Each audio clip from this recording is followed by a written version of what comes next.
बोलो अम्बे मैया की जय। बोलो सच्चे दरबार की जय। या देवी सर्वभूतेषु मां शक्तिरूपेण संस्थिता। नमस्तस्यै नमस्तस्यै नमस्तस्यै नमो नमः। या देवी सर्वभूतेषु मां क्षमारूपेण संस्थितां। नमस्तस्यै नमस्तस्यै नमस्तस्यै नमो नमः। नवरात्रि के चौथे दिन देवी माता के कूष्मांडा रूप की पूजा अर्चना की जाती है। माता की मंद मंद हल्की हंसी के द्वारा अंड अर्थात ब्रह्मांड उत्पन्न होने के कारण उन्हें देवी कूष्मांडा के नाम से सुशोभित किया गया है। जब यह सृष्टि नहीं थी तथा दसों दिशाओं में अंधकार ही अंधकार व्याप्त था, तब इन्हीं देवी ने अपने दिव्य हास्य से इस ब्रह्मांड की रचना की थी। अतः इन्हें सृष्टि की आदि स्वरूपा व आदि शक्ति कहा गया है। कूष्मांडा देवी की 8 भुजाएं हैं, इसीलिए अष्टभुजा कहलाईं। इनके 7 हाथों में क्रमशः कमंडल, धनुष, बाण, कमल पुष्प, अमृतपूर्ण, कलश, चक्र तथा गदा है। 8वें हाथ में सभी सिद्धियों और निधियों को देने वाली जप माला है। इस देवी के वाहन सिंह हैं और इन्हें कुम्हड़ी की बलि प्रिय है। संस्कृति में कुम्हड़ी को कूष्मांड कहते हैं, इसीलिए इस देवी को कूष्मांडा कहते हैं। देवी का वास सूर्यमंडल के भीतर लोक में है।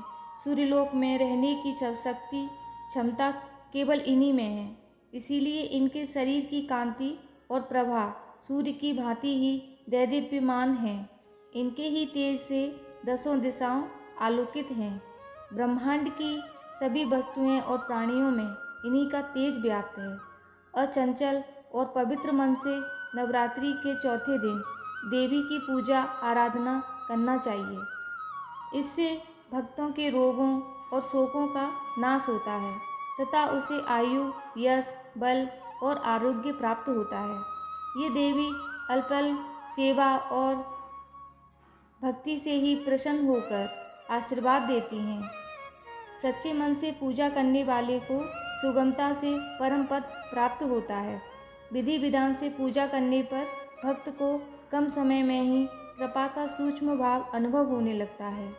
देवी आदियों व्याधियों से मुक्त करती हैं और उसे सुख समृद्धि और उन्नति प्रदान करती हैं। देवी की उपासना में भक्तों को सदैव तत्पर रहना चाहिए। आइए अब जानते हैं माँ कूष्मांडा की व्रत की पूजा विधि। सर्वप्रथम कलश और उसमें उपस्थित देवी देवता की पूजा करें। तत्पश्चात अन्य देवी देवता तथा उनकी प्रतिमा के दोनों ओर विराजमान देवी देवताओं का पूजन करें। इनकी पूजा के पश्चात देवी कूष्मांडा की पूजा करें। पूजा की विधि आरंभ करने से पूर्व हाथों में पुष्प लेकर देवी को प्रणाम कर इस मंत्र का ध्यान करें। सुरा संपूर्ण कलशम रुधिराराप्लुतमेव च दधाना हस्तपदाभ्याम कूष्मांडा शुभदास्तु मे। माता को मालपुए अथवा कद्दू से बने पेठे का भोग लगाएं। अब माता की कथा सुनें। बोलो अम्बे मैया की जय। बोलो सच्चे दरबार की जय। मनुष्य जाने कितने मनोरथों का चिंतन करता है, पर होता वही है जो भाग्य में विधाता ने लिखा है। जो जैसा करता है उसको फल भी उस कर्म के अनुसार मिलता है, क्योंकि कर्म करना मनुष्य के अधीन है, पर फल देव के अधीन है। जैसे अग्नि में पड़े तृणाती अग्नि को अधिक प्रदीप्त कर देते हैं, उसी तरह अपनी कन्या के ऐसे निर्भयता से कहे हुए वचन सुनकर उस ब्राह्मण को अधिक क्रोध आया। तब उसने अपनी कन्या का एक कुष्ठी के साथ विवाह कर दिया और अत्यंत क्रुद्ध होकर पुत्री से कहने लगा कि जाओ जाओ, जल्दी जाओ, अपने कर्म का फल भोगो। देखें केवल भाग्य भरोसे पर रहकर तुम क्या करती हो। इस प्रकार से कहे हुए पिता के कटु वचनों को सुनकर सुमति मन में विचार करने लगी कि अहो, मेरा बड़ा दुर्भाग्य है जिससे मुझे ऐसा पति मिला।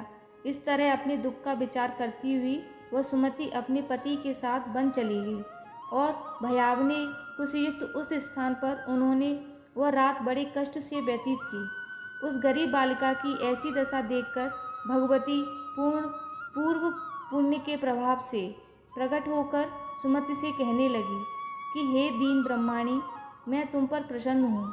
तुम जो चाहो वरदान मांग सकती हो। मैं प्रसन्न होने पर मनवांछित फल देने वाली हूँ।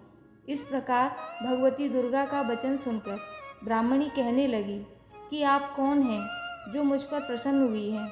वह सब मेरे लिए कहो और अपनी कृपा दृष्टि से मुझ दीन दासी को कृतार्थ करो। ऐसा ब्राह्मणी का वचन सुनकर देवी कहने लगी कि मैं आदि शक्ति हूँ और मैं ही ब्रह्मा विद्या और सरस्वती हूँ। मैं प्रसन्न होने पर प्राणियों का दुख दूर कर उनको सुख प्रदान करती हूँ। हे ब्रह्माणी, मैं तुझ पर तेरे पूर्व जन्म के पुण्य के प्रभाव से प्रसन्न हूँ। तुम्हारे पूर्व जन्म का वृतांत सुनाती हूँ। सुनो। तुम पूर्व जन्म में निषाद भील की स्त्री थी और अति पतिव्रता थी। एक दिन तेरे पति निषाद ने चोरी की। चोरी करने के कारण तुम दोनों को सिपाहियों ने पकड़ लिया और ले जाकर जेल खाने में कैद कर दिया। उन लोगों ने तेरे को और तेरे पति को भोजन भी नहीं दिया। इस प्रकार नवरात्रों के दिनों में तुमने न तो कुछ खाया और न ही जल ही पिया। इसीलिए 9 दिन तक नवरात्र का व्रत हो गया। हे ब्रह्माणी, उन दिनों में जो व्रत हुआ उस व्रत के प्रभाव से प्रसन्न होकर मैं तुम्हें मनवांछित वस्तु दे रही हूँ। तुम्हारी जो इच्छा हो वह वरदान मांग लो। इस व्रत को करने से रोगी मनुष्य का रोग दूर हो जाता है। मनुष्य की संपूर्ण विपत्तियां दूर हो जाती हैं और घर में समृद्धि की वृद्धि होती है। बंध्या को पुत्र प्राप्त होता है। समस्त पापों से छुटकारा मिल जाता है और मन का मनोरथ सिद्ध हो जाता है। व्रत करने वाला मनुष्य सारा दिन का उपवास न कर सके तो एक समय भोजन करे और 10 दिन बांधवों सहित नवरात्र व्रत की कथा का श्रवण करे।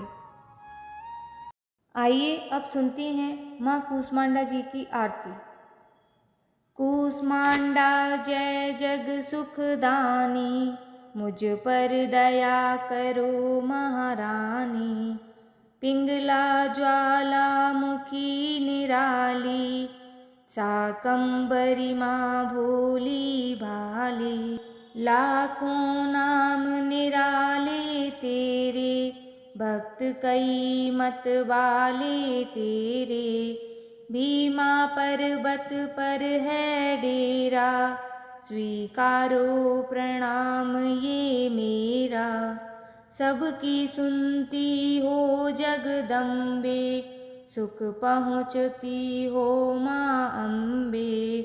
तेरे दर्शन का मैं प्यासा, पूर्ण कर दो मेरी आशा।